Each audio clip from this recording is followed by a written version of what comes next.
today on July 30th. This event is sponsored by Socialist Action in Toronto. This three-parts educational series discussions is a long tradition of ours here at Christie Pits Park. We acknowledge this event takes place on the unceded territory of the Mississaugas of the New Credit and the Haudenosaunee people, and on Indigenous lands of Turtle Island. We join the fight for justice, recognizing that there can be no real reconciliation without restitution. That entails seizing the assets of the big resource corporations and returning them to the commons. Around the world, millions of workers are demanding proper health care, a living wage for all, affordable housing, and an end to the Zionist genocide against Palestinians in Gaza and the West Bank. We demand a termination of the trade wars, a stop to the inter-imperialist conflict in Ukraine, and a halt to destruction of the environment. My name is Corey David. I am a member of the Amalgamated Transit Union Local 113 in Toronto, where I operate a streetcar for the TTC. I ran twice for City Council on the platform of the Municipal Socialist Alliance. I am a leading member of Socialist Action and your host tonight. This year marks the 31st anniversary of the founding of Socialist Action in the Canadian state. If you want to change the world, please get directly involved in our party. We warmly invite you to join Socialist Action. Tonight's topic is permanent revolution, a global strategy to end oppression. Should the working class and the left ally with liberals and the so-called progressive capitalists to transform society, or should workers strive to take political power in our own hands? What program is needed to end national and social oppression of all kinds?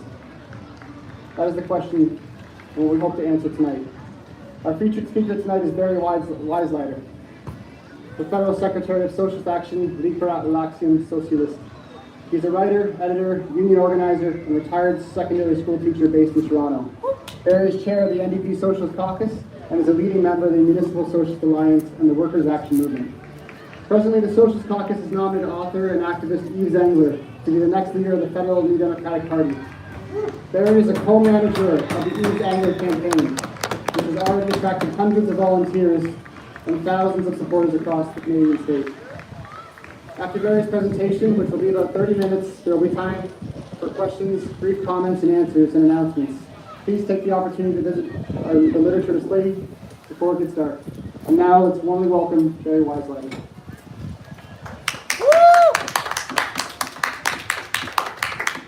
Good evening, comrades and friends. It's a breezy evening here in Christie Pits Park. It was very hot during the day. Didn't you find it that way? But now we have a very fresh breeze, and we might have rain. So if it does start to rain in the midst of our discussion this evening, please give Dylan a hand to bring the table under the roof. But so far we seem to be okay. How y'all doing? Okay. Ready for socialism, that's how. Oh yeah. Well, we're going to delve into political theory, and that will renew our understanding that theory is the generalization of experience.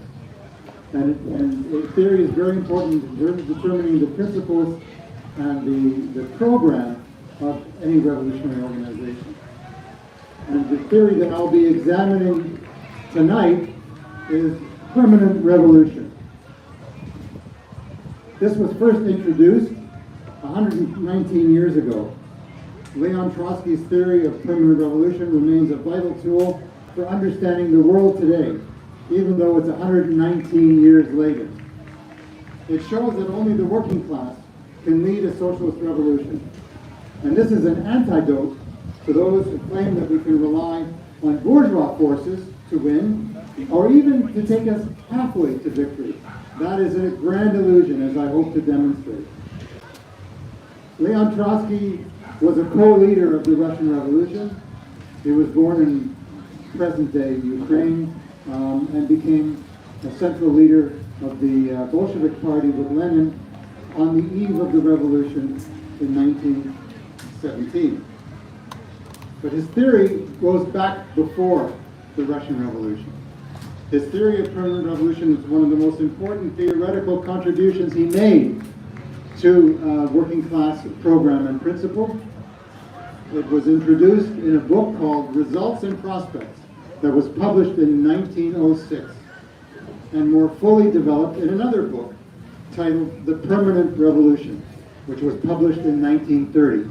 And both of these works can be found online, so no difficulty reading it, perhaps even in Spanish, I'm not sure, but in many languages these works are available. Now, Trotsky's experience, his theory drew on his experiences in the Russian Revolution of 1905, which was the dress rehearsal for the Socialist Revolution, so-called, in which he played a leading role. He was the chairman of the Petrograd Soviet, which is a coalition of workers' councils in the day, back in 1905. His theory also drew on the work of other revolutionary thinkers, including Karl Marx. More about that in a moment.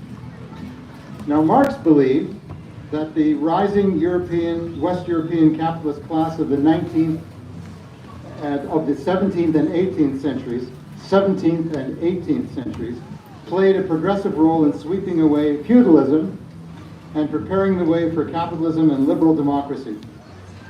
Marx described how the French Revolution of 1789 through 1783 ended feudalism in France, eliminating the absolute monarchy and such norms as internal customs duties, feudal obligations on the peasantry, and an aristocratic state and military system, all of which had curbed the development of the productive forces of society.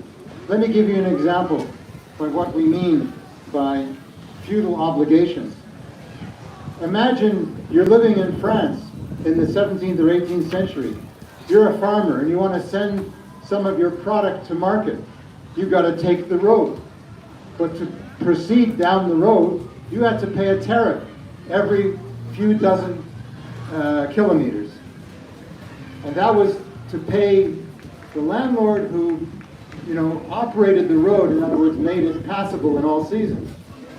But this really held back the economic development of France and of Europe and the world for that matter. So it was a fetter on the forces of production. Marx also noted that the French Revolution established representative democracy and land reform. All of this prepared the way for industrial capitalism. By the time of the revolutions of 1848, much of Western Europe had begun to industrialize. A rising bourgeois class was gaining power, and an urban working class was growing ever larger. Marx observed that in Germany, a country then economically backward, relatively speaking, the rising liberal bourgeoisie in its struggle against the still powerful remnants of the feudal nobility was unable to fulfill its historic role of unifying and modernizing the country. And, unlike its earlier French counterpart, it suffered this limitation. Feeling threatened by the growing working class, which did most of the actual fighting in the revolutionary movements of the time, the liberal leaders froze in fear, and they attempted to negotiate with the forces of reaction before their movement collapsed. Similar dynamics played out in the less developed areas of Europe. Yes, they wanted to develop economically, but they feared the working class engaged in struggle would go beyond its control. In more developed France, the revolution also failed when bourgeois Democrats were unable to advance greater democratic social reforms. This showed that the working class, the producing class in society, after all, was also the most oppressed. It was the only class capable of advancing society to a higher stage of development by fighting for its own demands. The working class could not depend on the treacherous and vacillating bourgeoisie. Again, the bourgeoisie would shift from the working class, whose strength it needed to go forward, and the feudal aristocracy that didn't want change, and that even the bourgeoisie which feared that the workers unchained would go beyond what the bourgeoisie wanted. Marx most famously used the term permanent revolution in March 1850 in a speech that he gave. Now, he was referring to a working class strategy of maintaining political independence with a consistent series of militant political elements, demands, and tactics. This prefigured Trotsky's later theory, which built on Marx's ideas and asserted that it would be up to the working class to carry forward the struggle against the remnants of feudal despotism and open the way to social advancement in countries where capitalism had developed rather late. And Russia is an example of where capitalism developed rather late. Unlike Trotsky, Marx did not believe that a society could move directly from control by a semi-feudal aristocracy to the working class taking political power.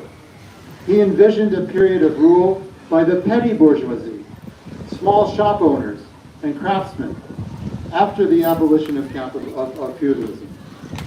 The bourgeoisie, intrinsically opposed to the interests of the working class, would have an interest in preserving and developing capitalist property relations.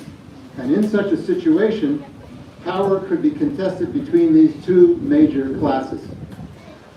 Continued independent working class struggle would be necessary, a permanent revolution, until the socialist transformation of society was achieved. Trotsky drew on these insights to analyze the situation in early 20th century Russia, which had only abolished serfdom in 1861. That's just 6 years before Canadian Confederation. Russia was still largely under the control of feudal landlords, who together with the military and church propped up the backward Tsarist autocracy and impeded the country's economic development. Russia had begun to industrialize in the late 19th century, it's true, with much of the investment for that coming from foreign financiers and from the feudal nobility, which had more money than they knew what to do with. Because of its history, in which trade was discouraged and during which the country developed as a militarized state on guard against foreign invaders, Russia had a weak, independent bourgeois class, and the state took on the industrial development. So the state had to substitute, in a sense, for the bourgeoisie in backward Russia. This industrialization happened much later than in other Western European countries, and it happened in a top-down fashion. For these reasons, Russia's bourgeoisie was unable to fully modernize and develop the country. Now, in his book, 1905, Trotsky explained these class dynamics against the backdrop of Russia's overseas imperialism, which had led to disaster in the Russo-Japanese War early in the 20th century. Trotsky described the vacillating role of the liberal bourgeoisie in the subsequent revolution of 1905. The Russian bourgeoisie, originally opposed to Tsarism, quickly abandoned support for the revolution and tried to make an accommodation with the state. It was up to the working class to advance the fight against the Tsarist autocracy, often in bloody street battles that took place. Workers' councils, the Russian word for councils is Soviet, workers' councils took control of much of the capital city, Petrograd, for a time. Trotsky chaired the short-lived Petrograd Soviet, which I mentioned at the introduction to this talk, before the Petrograd Soviet was crushed. Unlike how Marx had seen the revolutions of 1848, Trotsky felt the events of 1905 showed that in Russia, the tasks of national development and democratic reform, which in more developed countries had been carried out by the bourgeoisie, could be accomplished only by a working class revolution that would also mobilize the poor peasantry. Trotsky drew on Marx's insight that the working class would then need to continue its own independent struggle against the bourgeoisie's attempt to maintain capitalist property relations. In such a situation, the working class would have to carry out the socialist transformation of society. If someone has a camera, you can take some photos of around these areas. That would be nice, because we get different folks coming out each time. Trotsky's theory was not widely embraced within the socialist movement of his time. Marx had described that many societies progressed through increasingly complex levels of organization throughout history. The French Revolution was a milestone in the transition from feudalism to capitalism. And that's why I've devoted so much attention to it.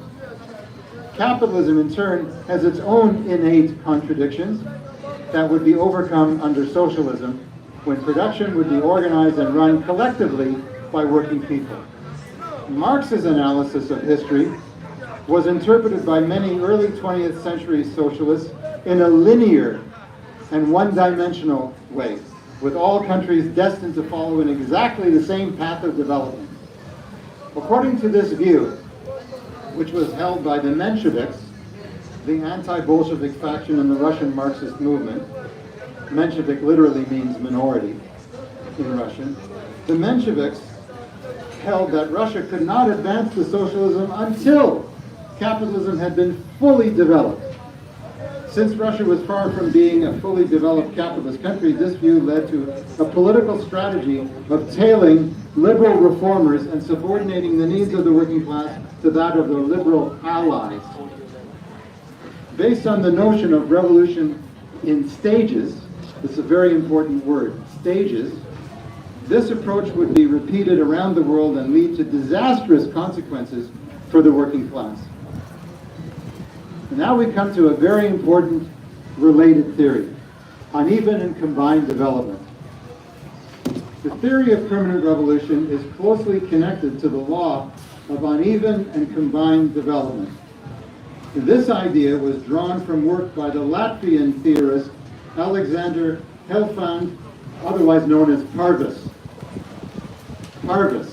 with whom Trotsky collaborated, as well as the Russian Marxist Rudolf Hilferding, and was further developed by Trotsky during and after the Russian Revolution, as I mentioned before.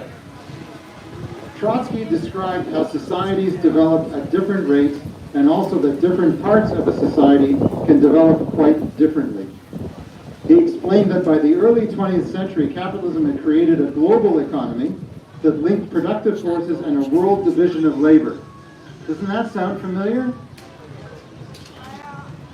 Since capitalist development, while happening at different rates in different countries, takes place in this context of a highly globalized and increasingly interdependent economy, sectors of society can, in effect, leapfrog from an underdeveloped status to a highly developed status.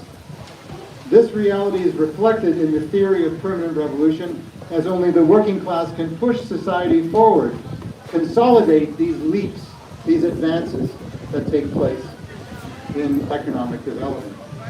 So, what was the meaning of this in the Russian context?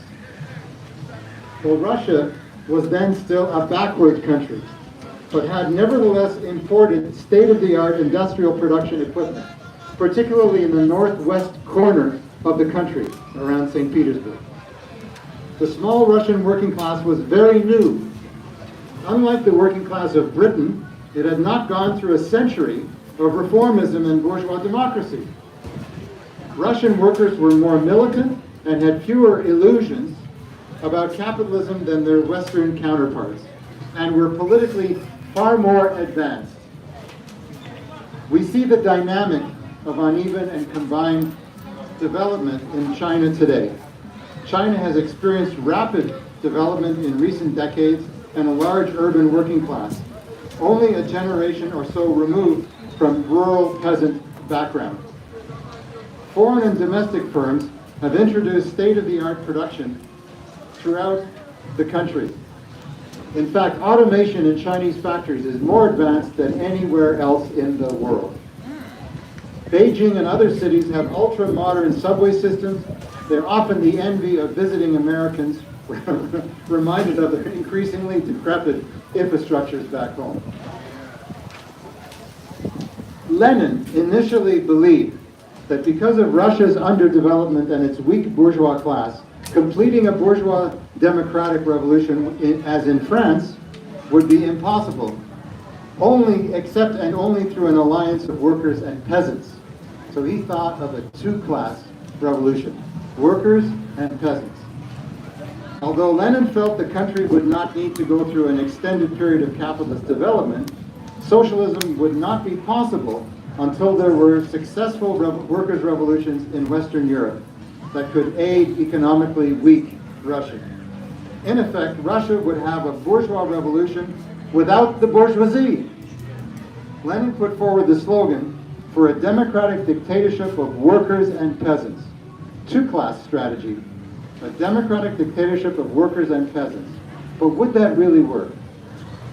Trotsky disagreed. He disagreed with Lenin's formulation. He held that the peasant class, which was made up of independent producers, would not be able to unite for common demands and would be politically torn in different directions. He also noted that an agrarian revolution would not be possible in the context of a purely bourgeois democratic revolution. That is, a revolution limited to bourgeois democratic demands. The agrarian revolution would be possible only in the context of a transformation of the whole of society, led by the working class. Even the agrarian part would have to be led by the working class, because the peasants might be inclined to say, well, I want my 1,000 acres and to hell with the rest of the country. But you need a class that has a vision of the whole country and what is necessary. The Russian revolutions of 1917, that is in April and then later in October, convinced Lenin to agree with Trotsky.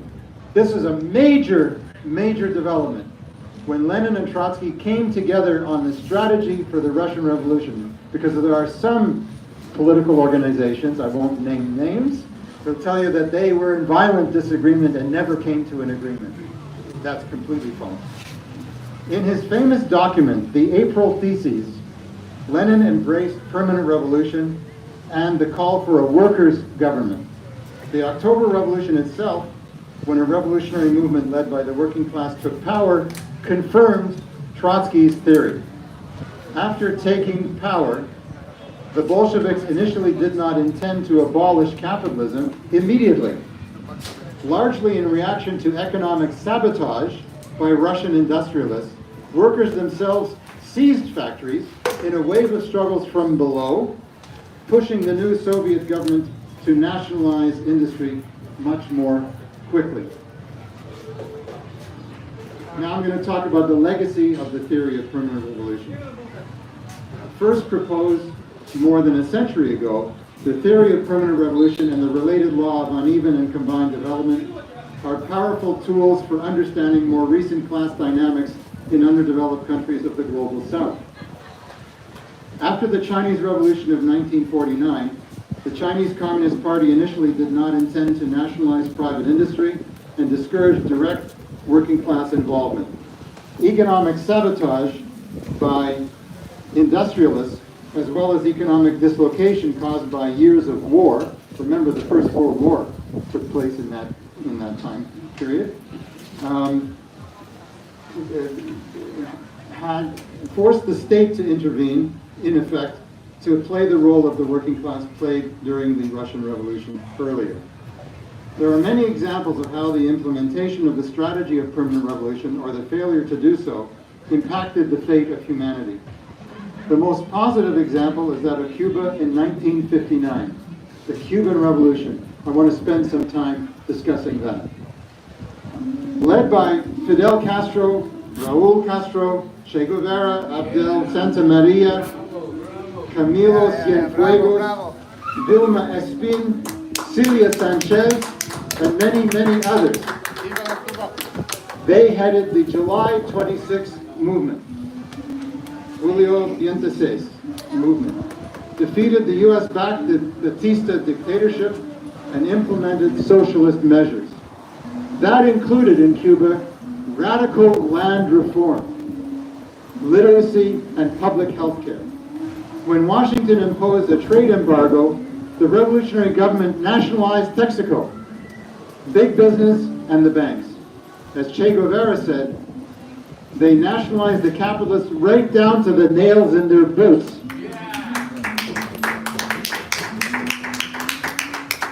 They defeated President Kennedy's Bay of Pigs invasion in April 1961. They sent Cuban doctors and soldiers to Africa and across Latin America.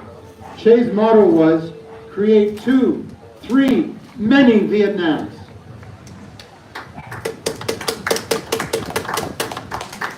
But this was unlike the Chinese Communist Party.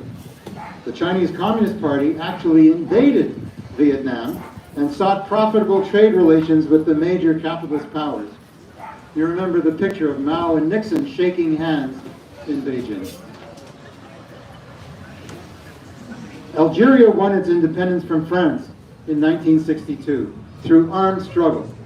But the government led by Ahmed Ben Bella, though nominally socialist, was chaotic and inconsistent. For example, it failed to take control of the huge farms of the former French colonists, the French owners.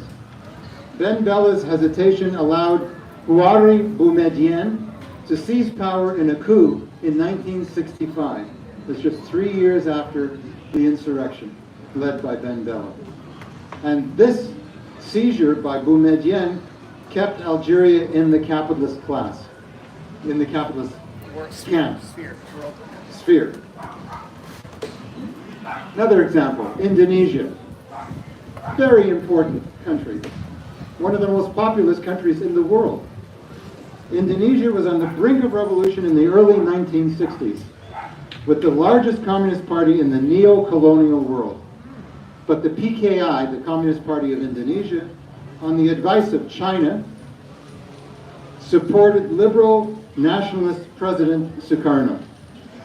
In 1965, Sukarno turned against the PKI, leading to the massacre of over 1 million members of that party. The rivers were literally floating with red and bodies. Chile in 1970, another tragedy. Chile in 1970 elected a nominally Marxist president, Salvador Allende. Allende proceeded with modest land reform and the nationalization of copper and other resource industries. As expected, this angered Washington and Chilean capitalists very, very greatly. To appease big business and giant landlords, and on the advice of the Chilean Communist Party, Allende's Unidad Popular, the government coalition, reversed course, even bringing the military, including General Augusto Pinochet, into Allende's cabinet. This emboldened the right wing, and Henry Kissinger, who engineered a coup on September 11, 1973, Pinochet and his tools killed over 20,000 leftists. One of the first governments to recognize Pinochet in power was, guess, China. Shame. China was one of the first governments to recognize the fascist government in Chile. The Philippines, another very important country, with a population of 117 million people. The Philippines is a resource-rich country dominated by U.S. imperialism. It has a large radical opposition. Unfortunately, the Communist Party of the Philippines and its new People's Army are devoted to the Stalinist idea of a national democratic revolution. Two-stage, two-class revolution. That meant, during a radical upsurge, urging a vote for Cory Aquino, the head of a big landlord family, in 1986 was considered the lesser evil to dictator Ferdinand Marcos. Well, Aquino won the election, but Aquino did very little for workers and farmers in her 6 years as president, leading to demoralization of the movement and the continuation of imperialist domination. Then there's Nicaragua. In Nicaragua, the stillborn Sandinista revolution of 1979 haunts us. Insurgents in Nicaragua overthrew the US-backed dictatorship of Somoza. But the Sandinista National Liberation Front hesitated to take control of the economy, nationalizing only the land of the Somoza family, the direct family ownership, not the rest of the capitalists in the country. Washington prolonged a contra-war against Nicaragua's government, and the war took a huge toll. Conservatives won the next election. the FSLN became a social democratic electoral party, regained office, and adapted to pressure from the Catholic Church to outlaw abortion, outlaw gay marriage, and changing gender. So they embraced conservative thought in order to make an alliance with the bourgeoisie, but on the terms of the bourgeoisie.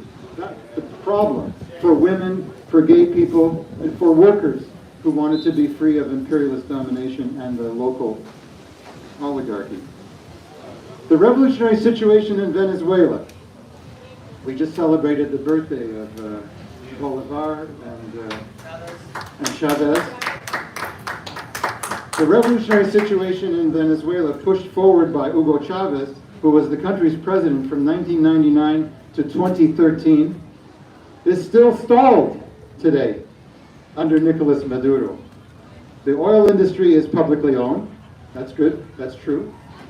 But the biggest banks, food chains, and manufacturing firms remain in private hands, while the U.S. strangles the economy.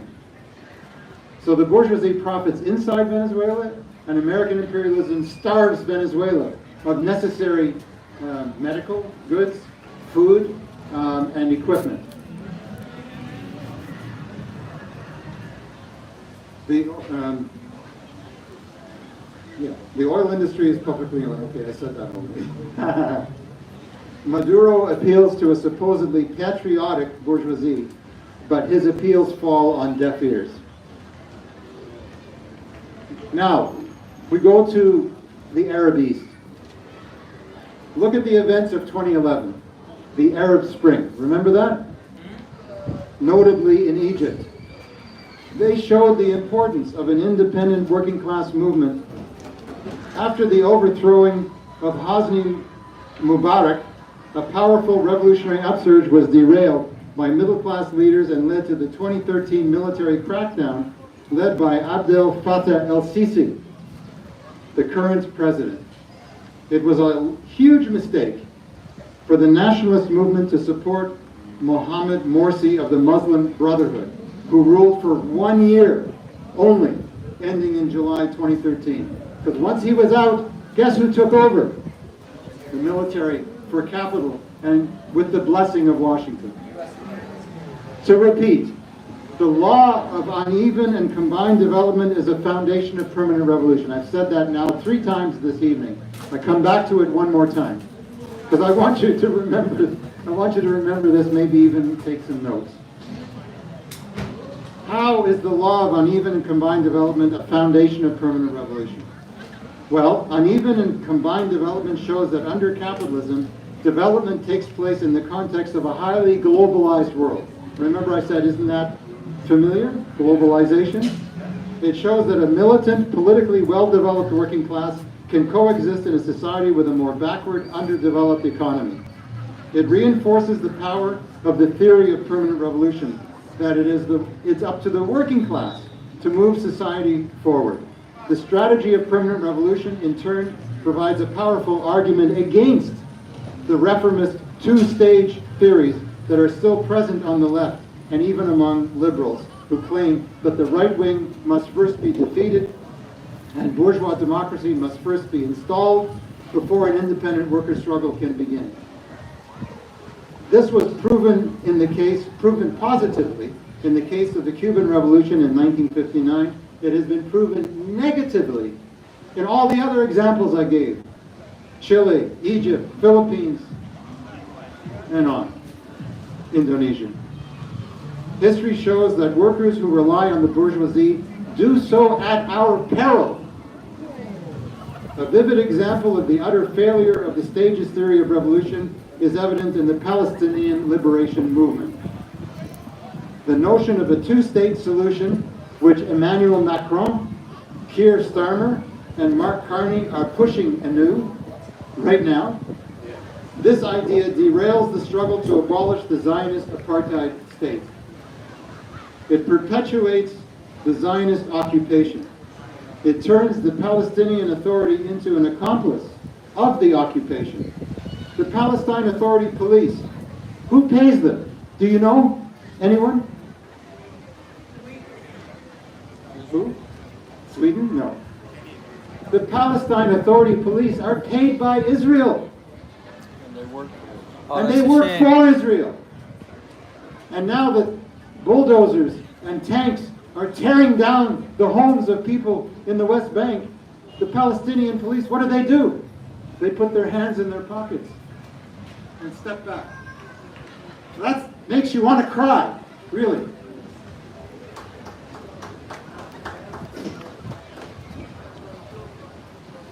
So, yes, those salaries shamefully are paid by Israel. And when Mark Carney talks about a Zionist Palestine or a Palestinian Zionism, that's what he means. That's what he means. Who would be in control? The robbers would hire their own cutthroats to run the streets, the businesses, a Palestinian state if there ever is one. That's what they would do.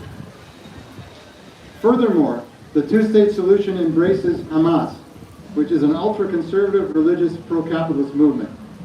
Now we defend the right of the resistance to fight their oppressors, their occupiers, including Hamas. But we have no illusions what it's like to be a gay person, a trans person, a woman living under Hamas rule. Why support Hamas given what I just said? Because the masses need to learn from their own experience how to overcome their oppressors outside their domain and inside as well. They have to go through this experience. Unite with anyone who will support the resistance, but always remember the limitations of such an alliance.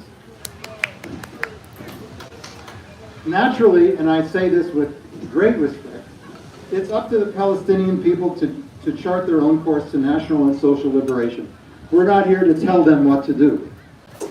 But that does not absolve socialists around the world from having our own historical analysis and advancing a revolutionary perspective while defending the right of the Palestinian resistance to combat the genocide and the occupation in its many forms. A clear expression of permanent revolution today is the world-famous slogan, which we have on our favorite banner: "From the river to the sea, Palestine will be free." Let's hear it again. From the river to the sea, Palestine will be free. From the river to the sea, Palestine will be free. Can you see how that's an expression of the strategy of permanent revolution? From the river to the sea means all of the West Bank, all of Gaza, all of occupied Palestine in what is now known as Israel. One process led by a revolutionary class that has not yet taken the stage, because it will be Palestinian and Israeli together, but it will be against the existing state structures, to bring down those structures so that there can be a democratic secular Palestine for all its inhabitants, including all the refugees. They get to come home. Right of return. The right of return. So I hope I've succeeded in tying together these elements: combined and uneven development, permanent revolution, workers' government, no to the two-state stage theory, yes to a continuous process of permanent revolution led by the working class when it's ready to do so. But in getting ready for it, we know that we have to champion consistent principles and policies that will get us there. Because you're not going to get to the destination if you're going off course right at the start. You got to be clear on the direction that you need to take. So, in summary, to win freedom, it is essential to recognize that the working class is the only force that can move society forward to socialism. That is the principle to which Socialist Action is dedicated, and if you agree with that, you should join Socialist Action today. Thank you very much.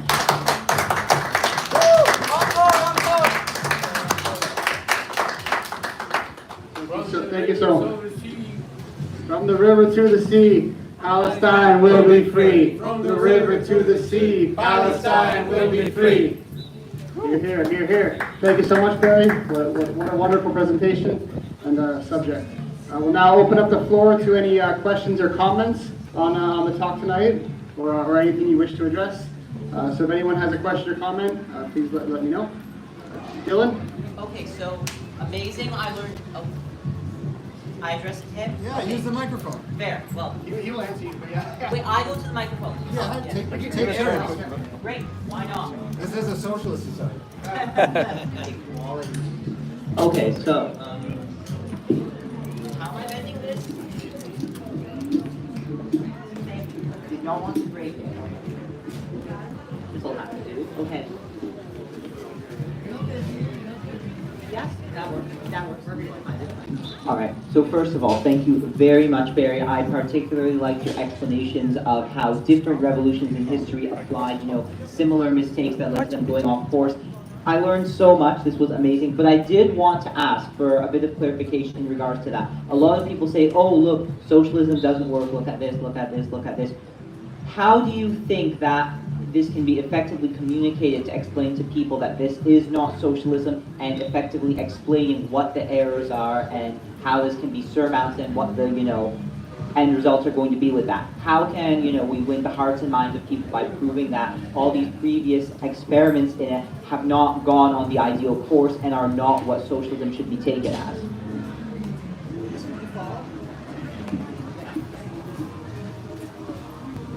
Thank you, Dylan. Does anyone else have a question or comment they'd like to make? I'll ask one. Here, yeah. No.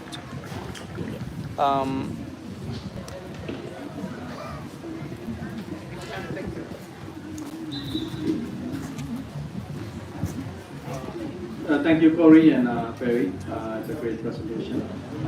So the question that I wanted to ask is, today, it's regarding the Palestine issue. So today, it's almost, I guess, 2 years now into the conflict. And it's an operation, it's a genocide, it's what's happening now. We've been seeing that for a long time, how this operation was turning into this genocide that's turning right now in the current form. Why does this, even after this long, for a country like Arab state, for countries that are still doing business with the United States, instead of siding with Palestine and actually calling for free Palestine and to end the genocide? Why this Islamic community outside is divided, and what can those of us who are outside in the international community could do to advocate as well as continuing their agitation in the streets? Thank you.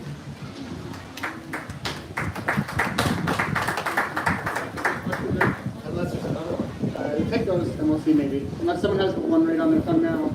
We'll get Barry to respond to these, and if anyone has a question that you want to ask, please think about it.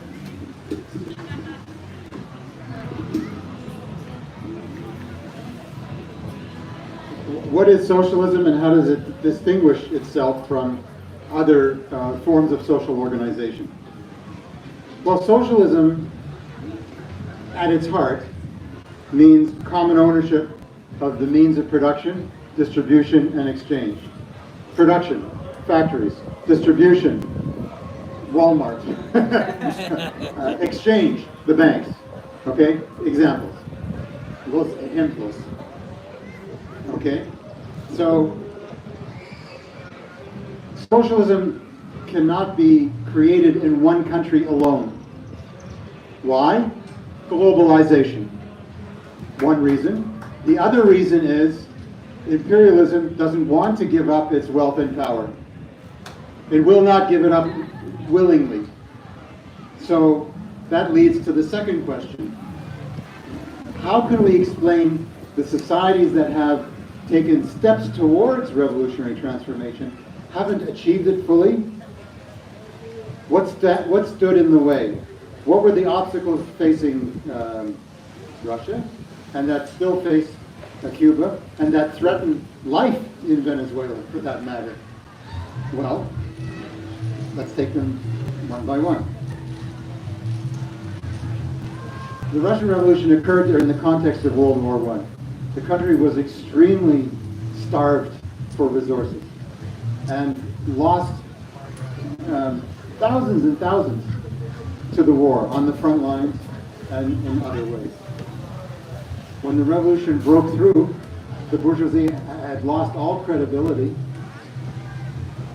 The great powers decided, even though World War I was over in 1918, to invade. In fact, a Canadian military formation attached to the British forces invaded northwestern Russia. And there were invasions from all other directions. So even though the Western powers who had defeated Germany were exhausted, they still had energy to fight the Bolshevik Revolution. They still found a way to send more people to take down a revolution that was healthy in that period. So revolutions, whenever they occur, from the Paris Commune of 1871 to today, they always encounter resistance. Internal resistance, sure, but external resistance particularly. And the great powers, they impose embargo, and they sometimes, if they can, create disputes in the region so there can be war, or they send their own armed forces directly against the revolution, which was the fate that Russia survived. Isolation. So what is socialism? It's ownership of the means of production and a planned economy, but it can't be done in one country, least of all a small country. It can't. The revolution will either spread or fall victim. So it has to extend. That's why the strategy of the Communist International in the early 1920s, under Lenin and Trotsky, had the view of permanent revolution, that is, world revolution. The idea of a world revolution is not a crazy ultra-left concept. Oh, it's never going to happen all over the world at the same time. Well, of course it's never going to happen at the same time, but there's a process, and the working class has to have organized parties in each country, as many as possible, who are committed to a permanent revolution process. That's the way to overcome isolation. That's the way to overcome isolation. Now, a question was asked, what about the Arab countries that are collaborating with imperialism and Zionism? First of all, shame on them. Shame on them. What does it take? A genocide with children, not even a year old, dying of hunger. Their broken bodies. The survivals of bombardment. What does it take? It shows you that the leadership in the Arab countries, the Muslim and Arab countries, have no principles except power. They want power. And they know if they stand up to imperialism, they run the risk of losing, because they don't want to mobilize the working class, because the working class is not going to be strongly in favor of the Emirates in the Persian Gulf, maintaining the Saudi aristocracy. I don't think so. I mean, just imagine. They're not for that. So the Arab countries, in most cases, not all, in most cases, will not join in the permanent revolution process. That's why we argue we need to build a revolutionary workers' party in every country, except Cuba. In Cuba, we would participate in the Cuban Communist Party as a loyal tendency. But in every other country, we need a revolutionary workers' party everywhere else. And that's because there can be no confidence in the Arab leaderships, in the Muslim regimes, not to mention the fact that they're oppressive, particularly to women, gay people, trans people, particularly. But even if you could put that huge concern aside, and we don't ever put it aside, but if you could put it aside, you still got the fact, you're confronted by the fact that the Arab leadership fears the loss of its wealth and privileges more than it engenders solidarity with the babies who've died in Gaza. And that's the truth. That's the truth. What can we do about this situation? I'm going on a little longer because I don't see other questions, so Corey, you'll stop me when you want. Go ahead. I have one, but I'll wait for you. What can we do about this situation? The situation includes the world is on fire, millions of refugees because of war and environmental depravity, permanent wars, high cost of living even in the imperialist countries, declining healthcare, declining education, alienated youth are going out of their minds trying to figure out how to go forward in a society like this, which is tailored to the rich. How can we overcome these problems? There's one very important two-word concept that I want to argue is crucial. Mass action. Mass action. Not putting our confidence in the Liberals or the Conservatives, the Bloc Québécois, or even the Green Party, and even being very wary of the NDP. I'm going to come to that in a moment. Placing no confidence in those leaders, in those organizations. We need to be in the streets, and we need to be in the streets with our unions, with our childcare centers, with our women's organizations, with our groups of artists. We need to be in the streets as students. We need to be in the streets as people who are for ecological justice. All of these movements have to express themselves. Mass action that cannot easily be bought off. But that mass action has to be crystallized in a concentrated way, in a particular entity. Otherwise, even the mass actions of the biggest kind, like Black Lives Matter, remember?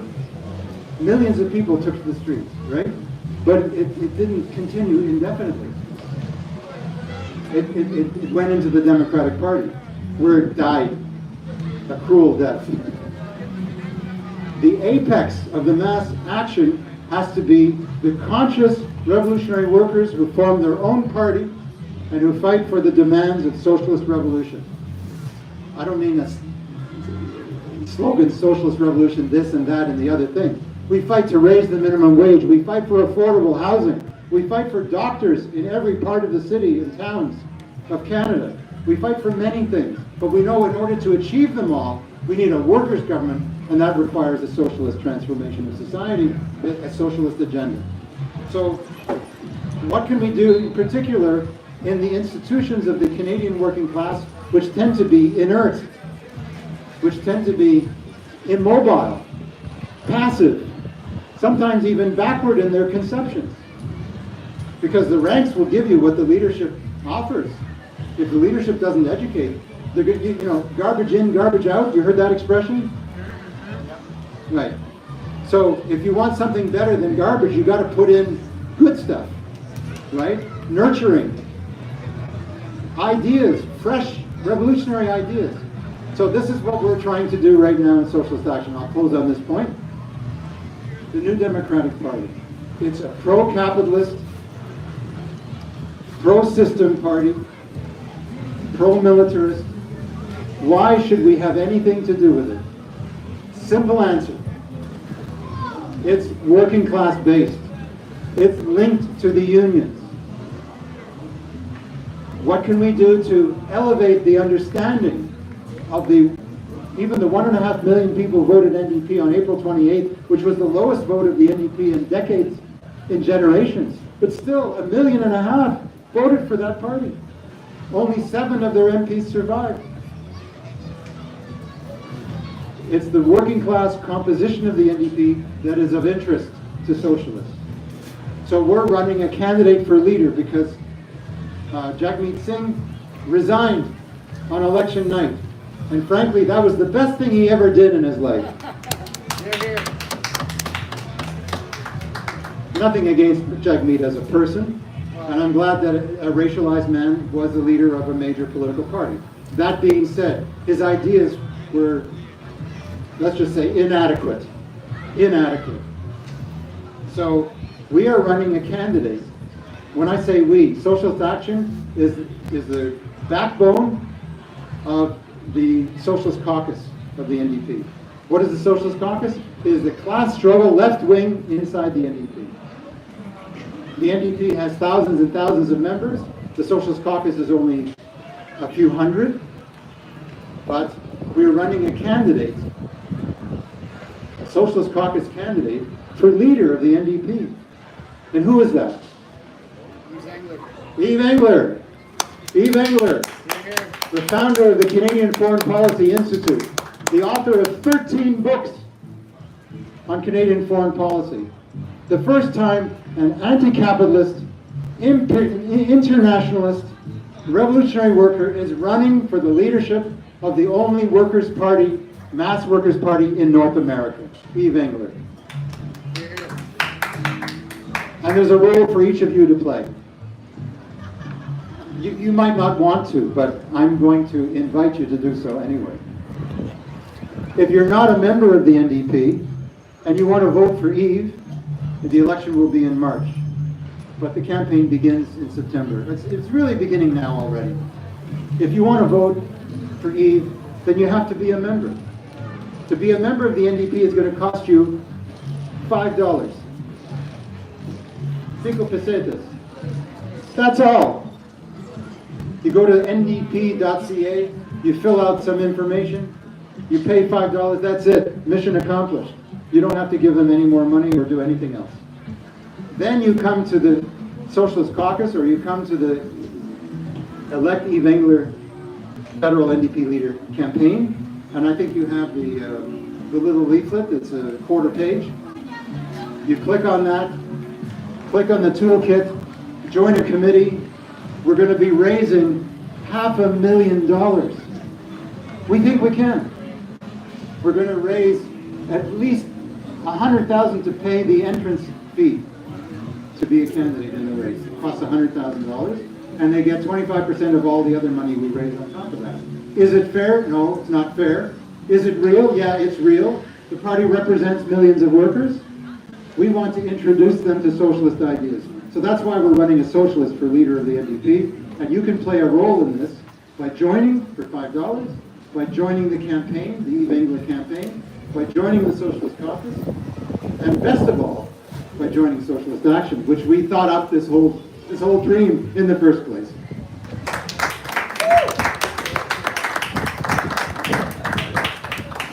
Thank you, everybody. I don't know if anyone has any more questions they'd like to ask. Dylan, you have a second question? Yeah. Anybody else before I go to Dylan? Go ahead, Dylan.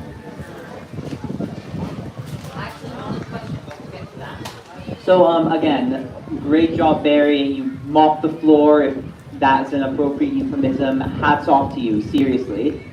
But this isn't so much a question as it is an answer. We were talking about complicit Arab regimes, and I'm glad this was brought up because as I was talking with Barry and Rubina about on Saturday, I'm actually starting a campaign to specifically boycott a lot of these complicit Arab and Muslim regimes that are so-called pro-Palestine, while they're just gaslighting us to our face about it and actively sponsoring and partaking in genocide. So if anyone's interested in that, do feel free to talk to me. I have some little business card that I can pass out to you with my contact info so that I can send you the information about this, so that you can know which products to buy, which products not to buy, and perhaps help me out with it if you got some time. That would be nice. Thank you, Dylan. I'll just like to make a comment myself.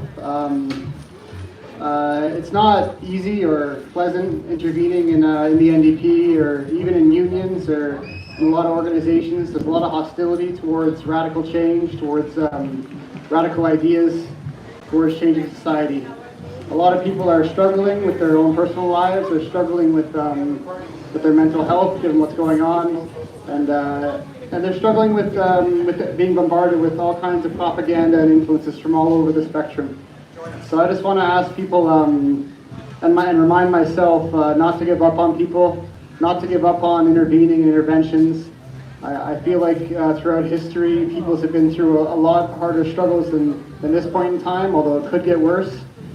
I mean, we're in the midst of this genocide, and it's a huge rallying point for people of conscience and people who believe in social justice around the world. And it's a real opportunity with so many people waking up and turning on to these things and wanting better and wanting more, and surprised by just how heinous and and cruel our leaders here in Canada, here in North America, in Europe, and all across the globe are treating this situation.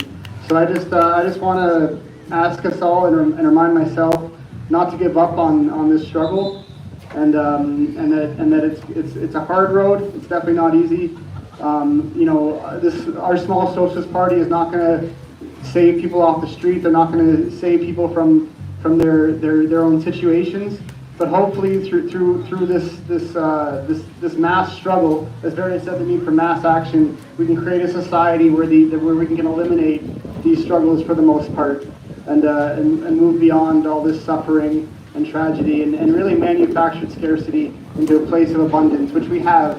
You know, everyone can have a place to live. We live in a world of extortion, where we're extorted for our food, we're extorted for our place to live, and there's no need for it to be this way. The only reason it is this way is because the people in power have control over us by the means of force, of the threat of force through a privileged layer of society, such as the police or the military or the court systems. And it doesn't need to be this way. You know, there are people who are conscious, people who are influenced by their privilege, and a lot of union workers themselves, they live in a privileged life, and we need to remind them that can all disappear. They may have it for now, but if they don't fight for a better world, you know, just like the postal workers are going through right now, we're constantly under attack, and we need to fight back. So I just want to remind myself and ask us all to continue in the struggle. Thank you so much for coming to Socialism in the Park. This will be the last session for the year. Hopefully we'll continue again next year. Please visit our literature table, and please visit Socialist Action website if you'd like to get more involved with the struggle for a better world. Thank you again.